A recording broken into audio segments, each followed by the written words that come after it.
This is no gimmick. I'm not telling you a fake story like, it was 8 minutes of death.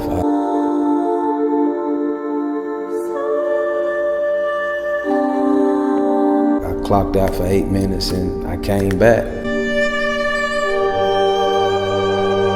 Greatest is back, and I'm here for a reason. I'm here to for this purpose that God got me here for, and that I know He kept me in this world for. So, I'm following them footsteps and I'm following His lead.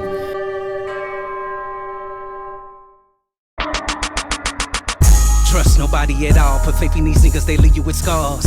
Learned my lesson with bras, they vanish as soon as a nigga fall off. I'm walking with God, so now just smile when times get hard. I'm heavenly cleansed, I'm walking through hell with gasoline cans. I'm riding apocalypse on me, the hearts of men. This OG engine got me tempted, this activist right got me lifted. All I do is salute to my nigga Kendrick. The fuck you gon' stop me, enough is enough, I'm gifted.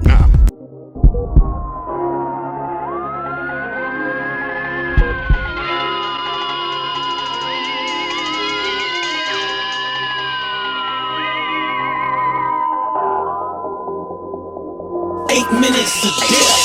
Man, how you managed to survive through all this, man? Cause I don't think, like, you been shot, like, how many times? 6 times. 6 times, yeah. Man. You a small dude, man, like. Strong. Some big dudes I know can't even take one shot. You know what I'm saying? And they pass away. She told me that once I got shot, cause when they laid me down and was cutting, they cut your pants. Anybody that done got shot, when you get shot, they cut you damn near butt naked out there. They don't care who out there, middle of the street. Right. So they cut me open right when I got shot. And they was counting the holes, so they was counting my in and out wounds. They wasn't just counting like one hole, we know this a hole. They would count 1, 2, 3, so a lot of my bullets went in and out. So when I'm laying there, they like 6 hole, 7th hole, 8th hole, 9 hole. I'm like, oh, but they count. I got shot 6 times, but they counting the in and out. So someone, man, I'm on the ground. I say, oh Lord, because all I'm hearing is you telling me that this how many holes. I'm thinking like, I know I got shot, but god dang, this nigga wet me up like this here. You feel me? So when they was counting the in and out wounds, in my head, all I want to know from the doctors is, am I gonna be okay? You know what I'm saying? I asked the lady 100 times, listen, no, you're doing fine, you're straight, you're doing fine, because I'm sitting there so calm. But in my mind, I'm thinking, man, you just done told me I got shot 9 times. You know what I'm saying? Because they just counting the holes. Mind you, they got to get to the hospital and say, okay, you only shot 6 times, boom, such and such.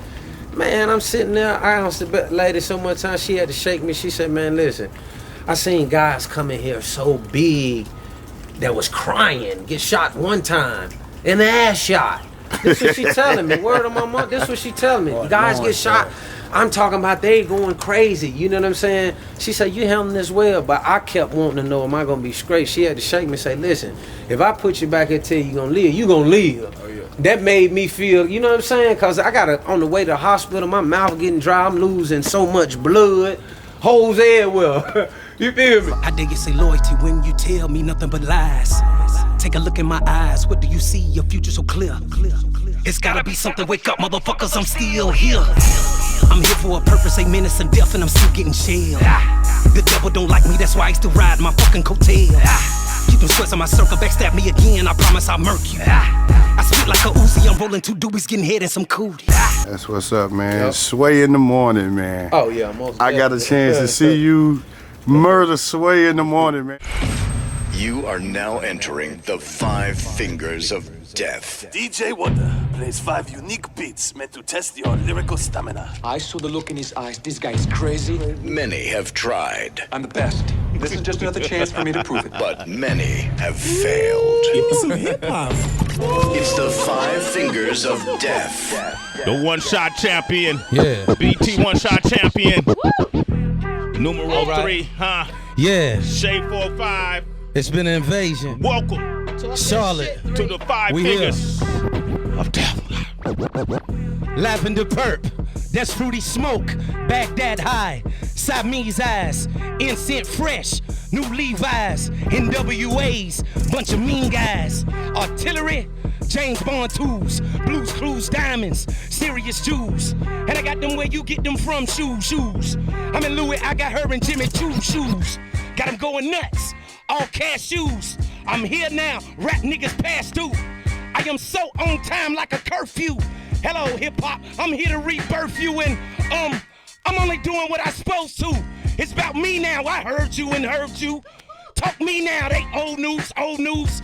It's not a diss, it's expressing what I've been through. Like, I see a lot of industry guys on there, and a lot of them can't do what you did, like the 5 Deadly Venom and, you know, switching the beats. 5 Fingers of Death. Yeah, 5 Fingers of Death. Let me get it right, man. I did 9 on there, actually. I went up to 9. You know, it supposed to be 5 different beats that they switch up on you, but I went to 9. So, man, that experience was surreal. Still surreal to me. You know, when I look back and I look at what I actually did on there. 'Cause, right. you know, you can't see yourself. You know what you're doing, but actually watching it and seeing it, when you don't watch so many other elite top artists that's in the game. I mean, you seen Kanye do his rant on there, so this is a big show.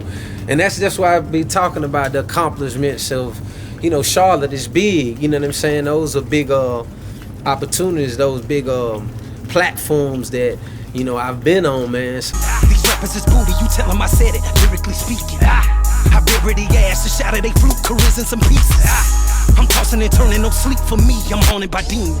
Can't you see that I'm starving? I come too far, nigga, it's my time. Been doing this shit since 1999. It's the first of the month, get evicted or pay my bills. I guess when most people die, they have this, tell my wife, tell my kids, I love them, or say hello. I didn't have those type of thoughts in mind because I just didn't feel like it was the end for me. I just didn't think of that. I knew I was dying because I can feel my heartbeat going to the last. You know, I'm scratching the walls and beating on the hotel that I was at, you know, because initially how it happened, you know, for those who don't know, I have asthma, so I was on my way to a hotel room, and I have a breathing machine as well, you know, to control my asthma. So I was on the way to the hotel to set up my breathing treatment and take it. And when I checked in at the hotel, it was just obvious that this happened, because when you checking in at a hotel, it's just a coincidence that they give me the wrong key to the wrong door. Like when you checking in at a hotel, they have this on document that, okay, somebody is staying at this room and somebody is staying at this room. So he gave me a key to a room. So mind you, when I'm at the front desk, I'm already short of breath because I'm trying to make it to, you know, see the, use my breathing treatment. So as I'm going upstairs and I got my breathing treatment in hand and my inhalers and everything, I'm using it as I'm going up the elevator and, you know, running short of breath, I try to go inside, use my key to, you know, check into the hotel. And you know how when you at certain hotels, people, they put the latch on the door. So as they closed the door back, because I was trying to actually burst through the door like, yo, I need help. And they was like, you know, you got the wrong room. And I was like banging on the door like, yo, I need help. You know, I need help. I can't breathe, I got asthma. So I was, you know, holding my machine and my inhalers and stuff that I had in my hand up to the peephole. And as I was holding up to the peephole, I heard a little girl say, I guess it was her daughter or whoever was inside the room with the adult. She was like, Mommy, well, you know, he need help. He say he got asthma. I see his machine and, you know, he says he needs help. So I'm banging on the door hard, like, please, just give me some help. Please, I need some help. I'm finna die. I need to use my, I need to plug up my machine. Just let me plug up my machine. This my room, you know. And I was hearing her talk faster and more faster to the people downstairs at the front desk. So I see security coming up, the same security guard I seen when I was checking in that I told if I need help, you know, to come up and he would come check on me. So he was like, you know, is everything going on? And I'm like, nah. So I'm getting short as a breath and I fell to the floor, scratching the walls and beating on the walls and grabbing my chest tight as I could and kicking on the floor, and I was just telling him I'm about to die, and he was saying, you know, help is on the way, man, you know, we're gonna get you help. And you know, I didn't have no thoughts at the time of me actually just being dead and that was it for me. I just was saying that I'm finna die, and I seen a light, and I seen him fade out, and next thing you know, I woke up in the hospital. Lord knows I'm trying. More niggas dying. Corrupted environment, crime, drugs and violence. Many men wish death upon me. All this shit done made a nigga heartless. Tell me you my friend, but really my enemy. All this shit done made a nigga heartless. This activist is Sprite got a nigga nodding. All this shit done made a nigga heartless. I was hoping that you fill it with drugs until I'm nauseous. All this shit done made a nigga heartless. Like being shot, man, how that change you as a person, man, as a father? Yeah, well, you know, I felt some change about, okay, bro. I felt some change about like how I move, but honestly, at that time, I really didn't change. It really made me just more relentless. It made me more furious. It made me more upset because I wanted payback. I wanted revenge. I wanted the people who done what they done to me. You know what I'm saying? I remember sitting on this porch and on my cash, and I'm telling my people that's coming up, man, you all right coming, man, you need to go get that nigga who got dang on pull this shit here off. Right. Go over there where I got shot at is this type of car, such and such. I was furious, you know what I'm saying? And I'll never forget my grandparents, my grandfather, he was seeing the commotion and things that was going on and how people was coming up and what they were saying, you know, just listening in from the inside the house and listening to what people were saying. And he pulled me, he said, man, listen, you know, I know how you feeling, I know what's going on, but I see what they saying and stuff, man. You got to move on. You know what I'm saying? You got to let that go, cause you blessed. You know what I'm saying? You're here, you're in a good position, and you know what I'm saying? You got a lot going for yourself, man. Just brush it off. It's a trial of your life. Keep going. You know what I'm saying? So I really took heed of that, but man, for real, man, I was out at the club. I remember my legs used to be bleeding, bro. I remember being at H2O one time, and people didn't even know I was up. I was hearing rumors, people like, man, this nigga dead. That's just how it envious. Right, I heard that a few times. Yeah, I heard that when it first happened. Yeah, I heard that. Yeah, you see what I'm saying? So that's just how evil people is. You know what I'm saying? They don't even mind to get the story. Like a nigga can get shot. They'll be, boy, that little nigga there, boy, he ain't got damn number 100 and something soaking wet, man. I know he got dang on leave. People hoping you was gone. Yeah, hey, look. That's what that is, man. Hey, look, but that's the world we live in. People just, some people just evil, man. And it was just crazy because when I'm hearing that, it made me want to come back even faster. Right. When the doctors was telling me, nah, you need to sit down and you ain't supposed to be moving yet. You ain't supposed to be doing this. In my head, I'm like, man, these niggas talking about I'm dead out here. They talking about I'm got dang on gone like this here. Well, let me get up out of here. So I was determined in my mind to really get up and really get back out there, man. See that you hating, I see that you hating, but fuck how you feeling. Fuck. We winning, we winning. We winning, we winning. We winning, we winning. We whipping these phones. Fucking they bitches, this money we spending. Winning, we winning, we winning. We winning, we winning, we winning, we winning. We winning, we winning. We winning, we winning, we winning, we winning. We winning, we winning. We winning, we winning, we winning, we winning. We whipping these phones. Fucking these bitches, this money we spending. Winning. A brick of that Yola, white as time in Matola. Put her legs on her shoulders, give her D like Kim Noah. I told Mr. Odie, shit on all these promoters. The movie's still playing, the cameras is rolling. I hop out that coupe, they go stupid. These chains on my neck like I'm Slick Rick the Ruler. My lean is purple, my gas is purple. That 93, it tastes so fruity. She climb up that pole, do a split on that floor. Girl, bag that ass up like Juvie. We winning, you see it's a Zuby. How you doing? My pockets Respucia. Dang, I'm telling you, I remember, like I was saying, doing a show at H2O, and I had a cast on my leg, man. My leg was bleeding out. I had a Jordan on one foot and the cast on the other foot. They ain't know I was home. Like with like, you know, we gonna get back into a lot of that, man. Yeah. But I want to know how you truly feel like about, you know, the city right now with the music game, you know, how you manage to stay afloat, you know, and, you know, you done been through there, like you was talking earlier about the open mics and, you know, a lot of stuff you want to get off your chest, man. Let the people know, like, you know, what's really going on, man. Yeah, well, right now, at this point in my life, I'm to where I want to build a unit, and I mean a unit and a movement amongst the people that's actually out of the city. You can be your own boss. I'm not stopping you from being your own boss, but I'm talking about for the town, people that's willing, people that's, you know, elite artists that's doing something and they out there really promoting their music.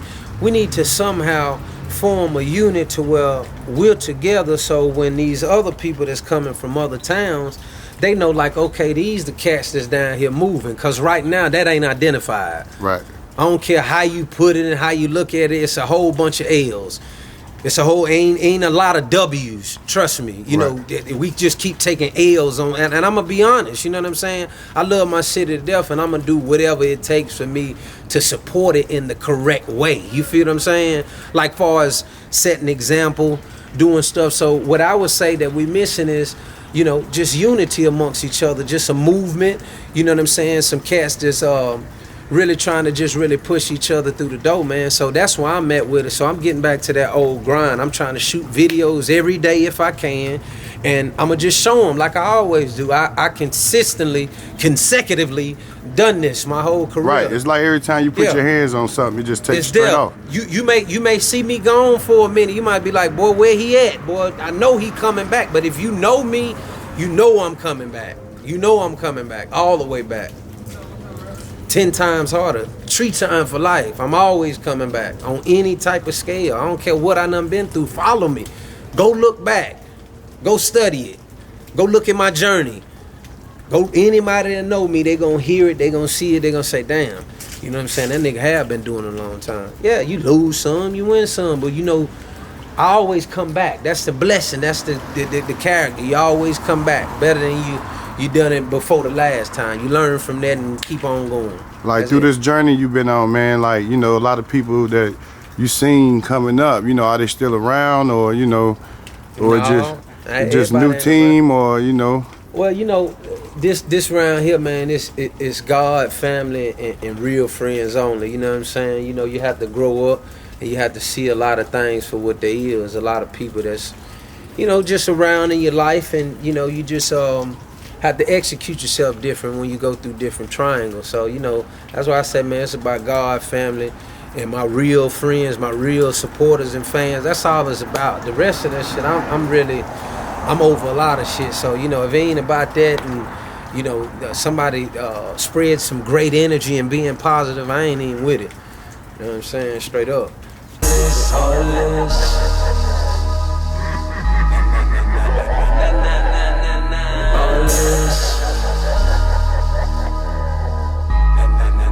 All this shit done made a nigga heartless.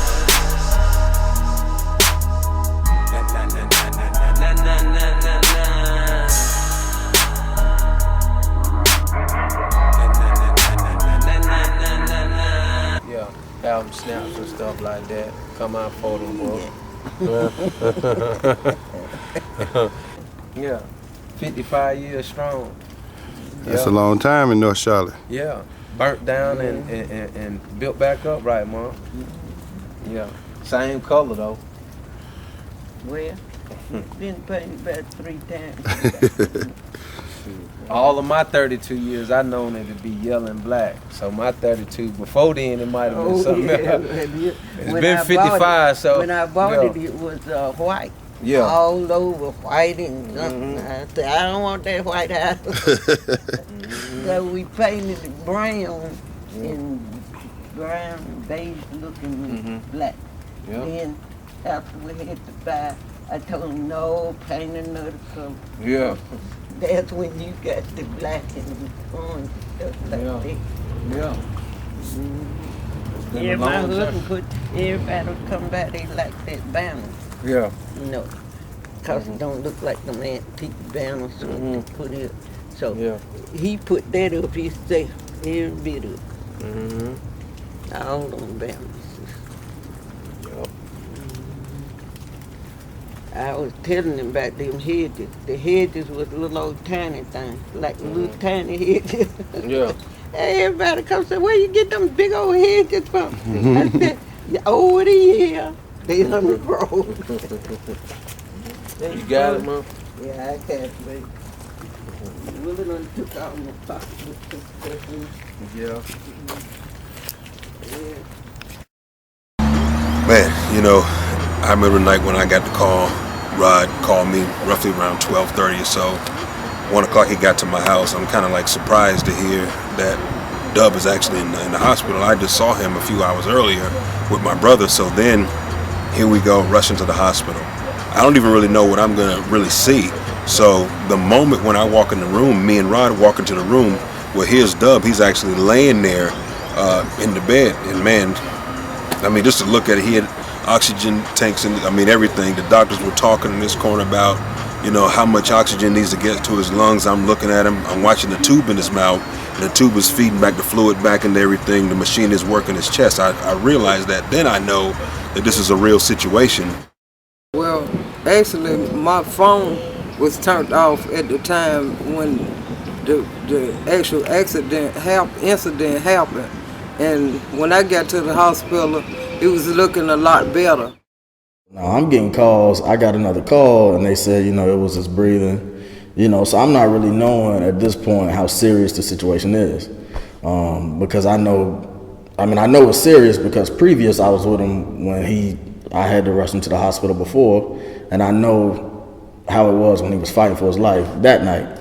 So, but I thought he had stabilized, so I'm getting to the hospital. I'm like, okay, he's breathing, but they got him, something he stabilized like the time before. Well, when I get to the hospital, they tell me he's in ICU. And I'm like, ICU? So I got he's sitting up there with the cords and the wires and all that, and A-Rod was in there. A-Rod, his mama, Eric was in there. Eric called me, asked me what was going on, so I told him. As soon as I heard the phone with him, like 10, 15 minutes later, he at the hospital too, so the whole ETP was in there, fish scale, so. It wasn't really like I was, still at first like, oh, he gonna die, or, you know what I'm saying? So, it was more so calm at first. Instead, they started talking intense. It could be the last day, we got X amount of time. It could be on the machine a few days before. That's kind of like coma talk.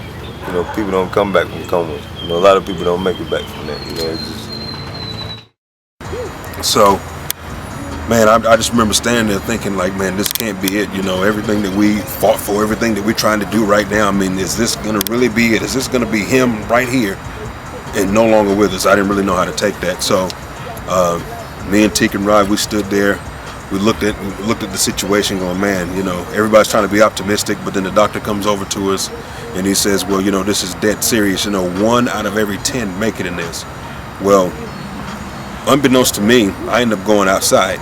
This is prior to this on the following day. That following night, we're looking at this whole thing, not really knowing what was going to happen.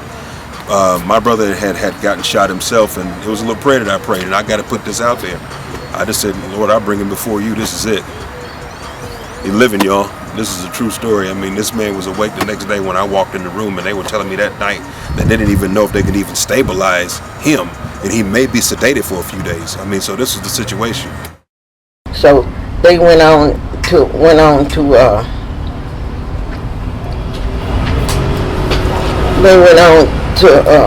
tell me about the reason he was out. He couldn't talk to me or say nothing. They had put him to sleep, so he would sleep and breathe through the machine. These big tubes they had put down for him to breathe in through, so that he wouldn't use up his oxygen until he got out where he could breathe on his own. That's why they had put him to sleep. So then he began to breathe kind of on his own about 5 o'clock that morning, and they were saying that they still was going to keep him on there a couple of hours more, and that's that's about it. They went on. I called them about 10 o'clock, and they said that he was breathing, on his own pretty good, and they might be taking him out the breathing tubes out of him and trying breathing on his own. I get to the hospital, I get upstairs, and it's his grandmother there, his brother, a few other family members, and I'm looking at him, and I mean, it was something to deal with, especially being that I'm with him every day. Like it's nobody but me and him every day.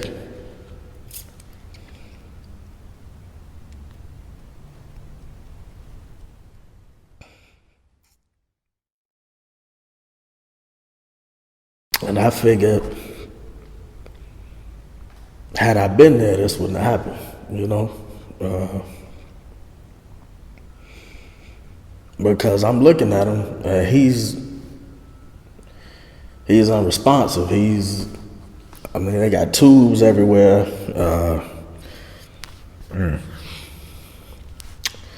Tubes down his throat. He hooked up to all these machines. The doctors is talking about, he's this machine is keeping him alive, So it was something to deal with, man. It's like my brother, you know what I'm saying? So the doctor was telling us, this is a serious case. We've seen where people don't wake up. He's out, he's not up, So, they telling us it could be 24, it could be 48 hours. It's really, no point in y'all just sitting here looking at him, but, it's, you telling me that he could not wake up. You know what I'm saying? Like, what do you mean? It ain't processing, but I'm looking at him and he wasn't moving. He wasn't responsive to anything we were saying, touch, anything. He wasn't responding to anything. So, his brother, we sat there for some hours. I talked to his grandmother, and she was just telling me that, God always has a plan, you know what I'm saying? And it wasn't meant for you to be with him. Because I know me, I would have did what I did the first time, which is rush him to the hospital, but learning the severity of it, had I done that, he may not still be here. So, I have to, God has a plan and he knows, what he's doing. And it wasn't meant for me to be there that night, apparently.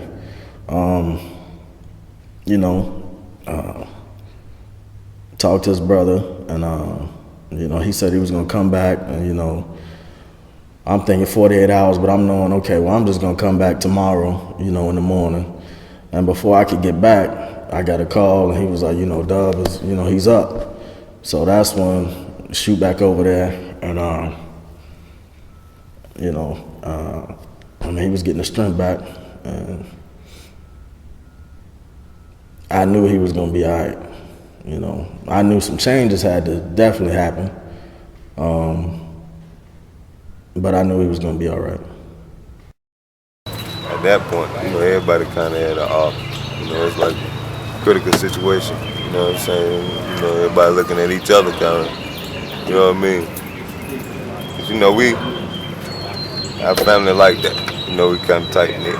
You know what I'm saying? Me and him anyway. And then when I had no daddy, so we all we really got. So like I be telling them, I believe in stuff like that. People unconscious stuff like they can hear you talk. You know what I'm saying? That was one of my thoughts then. Like in the morning, homeboy, it's time for you to wake up. Get you some rest tonight, but in the morning, you need to get up. It's gonna be time to go back to the crib soon. You know what I'm saying? pretty much just like life-threatening, the situation in itself, you know, and it's a wake-up call for everybody because it's all in the situation that, you know, it's just serious, you know what I'm saying? You know, it's the severity, you know, in the situation that everybody wasn't really ready for, you know what I'm saying? The man could have left that day, really, you know what I'm saying, that fast, you know what I'm saying? We had just seen him, you know, just about everybody had just seen him moving around, like normal, like it go, you know what I mean? So, you know.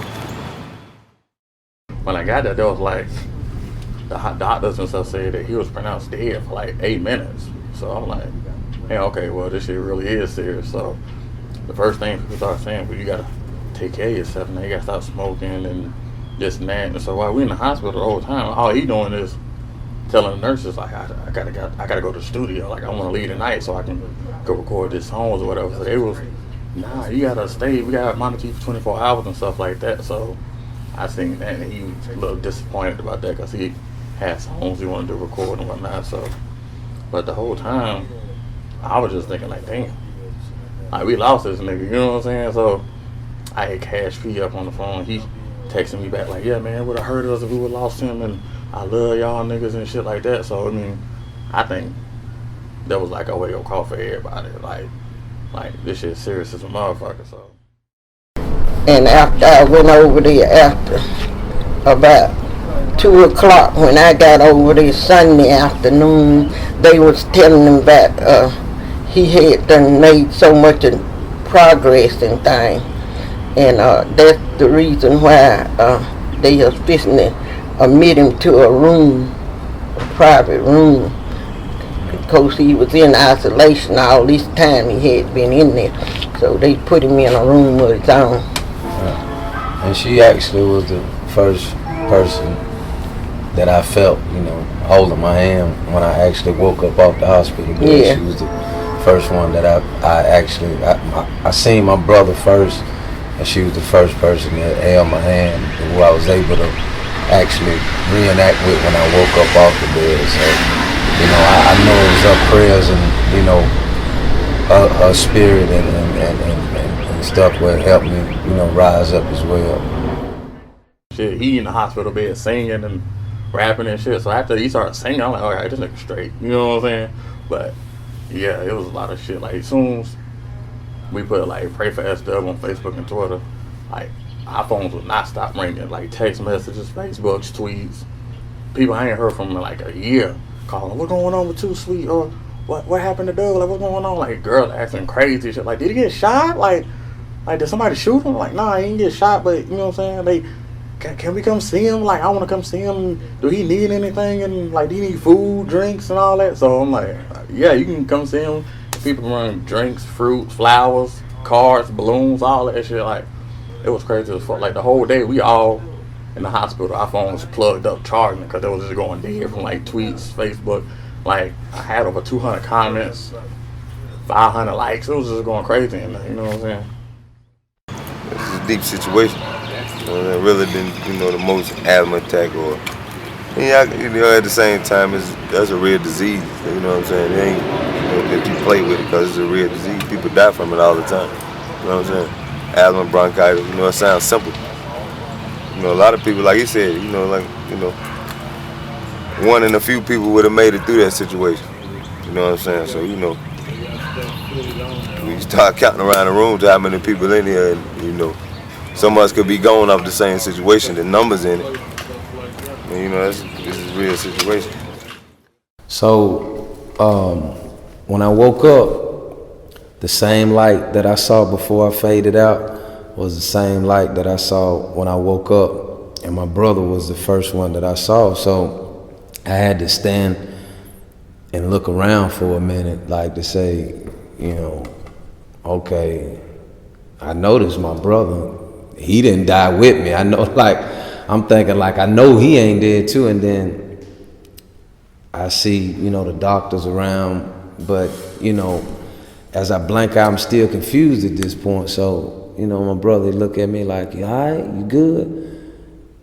And once I was able to speak to him back and say, yeah, I'm good. He was like, yeah, man, you good? You know, well, you made it through. And so, you know, that kind of let me know that I was still here. So, you know, it was just a blessing, man. Everybody that was at the hospital, you know, that came and seen me. You know, I remember seeing Eric and my partner A-Rod and B-Easy and my grandmother and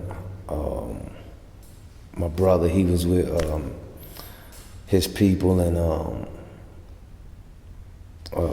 my mom, my sisters, everybody that came to the hospital. I mean, it was so many people there. It was crazy, you know what I'm saying? But you know, when I woke up, it was mainly just it was revealing to me that I was actually still here, and people was like, you was gone for 8 minutes. They had changed your name, you know, cause by this time they had put me under alias, which I still have it in my wallet, cause I keep stuff like that. This was the same. This actually was the same wristband that I had on in the hospital, and see, this is the one before. You know, you see, this is 2 months before when I was in intensive care for the same situation. And this is the latest one. That's the first one from 2 months before I was in intensive care, and this is the same wristband that I had on. You know, I call it 8 minutes of death because my heart stopped for 8 minutes. For those who really don't, you know the story of what actually really happened. My heart there stopped for 8 minutes, and I stopped breathing, and through the good spirit of God, you know, He put His hand on me and lifted me, and like I say, man, He kept me here, and I'm still just blessed, and I'm so thankful that He kept me in this situation. And as you can see on here, it's Mr. Virginia. That was the alias name that they gave me, because, you know, my family and friends and people, they was coming to see me, and they was asking for my real name, like, you know, we here to see Renardo Perry, and it was like, we don't got no Renardo Perry, you know, so they had marked me gone, like, you know, I was out of there. So, you know, that was the alias name that they gave me. So I just keep stuff like that for memories. I went and made these dog tags actually off of all the situations that went on with me as far as me being shot 6 times, and you know, the intensive care the first time, and, you know, the situation what happened now. So, you know, I want to give a special thanks to all the people that came and visited me at the hospital, all the people that left their prayers with me, their concerns, all my Twitter friends, my Instagram friends, my Facebook followers, everybody, man, family, and the pastors at my church. My grandmother told me it was pastors and preachers praying for me all the way in Atlanta. You know, everybody that just came through, man, and graced their spirit, and you know, let me know that they do care. You know, I want you to know from right here, I mean, you know, the bottom of my heart, and the air that I am breathing now, that I really do appreciate it. This is no gimmick. I'm not telling you a fake story. Like, you know, it was 8 minutes of death. I clocked out for 8 minutes and I came back, you know what I'm saying? And this won't be the last time you hear from me. Like, I will not stop from here. It won't stop from here. Greatest is back, and I'm here for a reason. I'm here to for this purpose that God got me here for, and that I know He kept me in this world for. So, you know, I'm following them footsteps, and I'm following His lead, and I will continue doing greatest work, and I will continue being who I am. And you know, I want to thank everybody out there once again, you know, and I hope people can see this interview and take consideration of you know, my situation. And, you know, I'm smoke free now, you know, so, you know, it's a good thing, you know. that I'm getting prepared for my journey and whatever plans that he got for me for being in this world, man. Like I say, I want to thank everybody out there, man. I salute y'all and I love you from dearly in my heart for your prayers, because your prayers was a lot what kept me in it too. I know it was God, but through the prayers and the blessings, it kept me in a lot too, because I know I had a lot of people in my corner that was praying for me, a lot of people that showed their face. And I thank you, man. Greatest. Grandma, we gonna have to do a documentary. You give them your side, you give them your side, I give them my side, Letty give his side. No, I ain't gonna sweeten it up. You can't sweeten it up when it's a documentary. Mama be sweetening that stuff up on there. I be telling you just like it is. Real. I need to quit everything. You know, almost, you know, dying like a book twice. You be eating my food. So people come in and really let them know like this people in rap, man. This ain't just no like music. Everybody was shot up, he was stabbed up, bold. I'm glad my phone is I used to beat up. Letty's been shot 2 times on the same street. Stuff like that. You know that was supposed to be. So how long you were gone? I was gone for a while. They say it was an African dude. They say he died, what, 7-8 minutes? When you looking at that? I probably pulled one of them moves, 7-8 minutes, came back. You remember that? They say he was dead. That's why they named me Miss Virginia, Mr. Virginia. Yeah. They put me under alias because they was finna pronounce me dead. That's what she came and told me. Yeah, we pronounce you dead. She said, I don't know what you think. This is serious. Do you know where you at? You in ICU. Yeah, you wasn't even breathing on your own last night. You wasn't breathing. You wasn't breathing. It was oxygen. They should have got pictures of that. They said it was oxygen tubes, everything all down my throat, face scrapped up everywhere. I ain't want no picture of that. Last thing I remember was falling out by the door seat. First face I woke up and seen my brother.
Nobody at all, put faith in these niggas, they leave you with scars.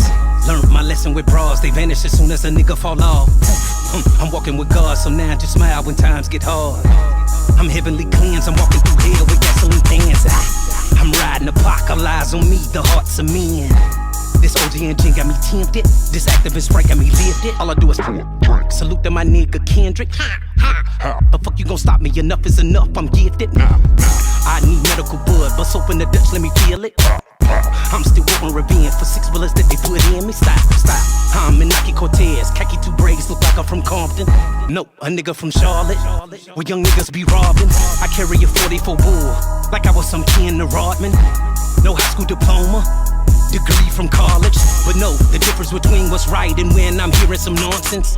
The struggle, the pain, the game, my past is still on my conscience. Many men wish death upon me. All this shit done made a nigga heartless. Tell me you my friend, but really my enemy. All this shit done made a nigga heartless. This activist is Sprite got a nigga nodding. All this shit done made a nigga heartless. Bust open the Dutch and fill it with drugs until I'm nauseous. All this shit